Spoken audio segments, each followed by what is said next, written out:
This is the chapter 23 of Akbar Birbal stories book. The Royal Pleasure. A servant who used to make the emperor's bed in the royal bedroom was one day tempted to lie on it for some time.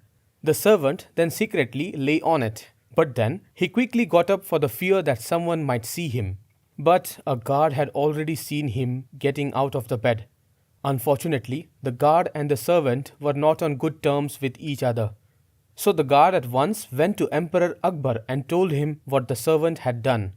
The emperor became furious to hear this and ordered, "Give that servant a punishment of 20 lashes tomorrow morning." The servant was scared to know of such a punishment going to be inflicted on him. He immediately went to Birbal's place. There he told Birbal what had happened. Birbal listened to him and said, "Do as I say and don't worry at all." The servant was happy to hear this and returned to the palace. At midnight, the whole palace woke up due to sudden commotion. Somebody was shouting and crying. Soon everyone came and stood around him. They were surprised to see that the person who was crying was none other than the servant whom the emperor had given the punishment. He lifted his eyes to heaven, sighed deeply and said, "Oh God, please have mercy on His Majesty." The servant continued to gesticulate sadly towards the heavens. The other guards thought that perhaps he had been possessed by some evil spirit, and they started sprinkling holy water upon him. The emperor and empress too woke up by this commotion. They too came down to the servant's quarter, yet the servant didn't stop crying.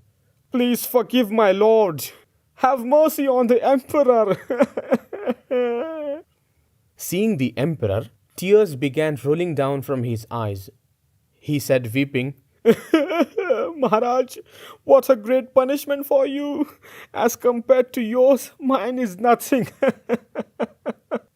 The emperor became surprised and asked, "What punishment? Don't talk nonsense." The servant said, "Maharaj, I dreamt that the Yamdut, the messenger of death, had tied you with a pillar and was lashing you.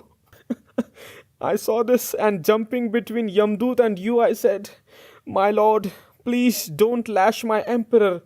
Instead, I am ready to take the lashes.' But the Yamdut said, 'No, this man must be inflicted with punishment. You slept on that bed only for a few seconds and were sentenced to 20 lashes. Whereas this emperor had been sleeping on this bed for many years. He must be lashed 1,000 times more." Saying this, the servant began crying endlessly. The emperor kept quiet and withdrew his punishment orders. He was sure of Birbal's involvement in the enactment of this drama.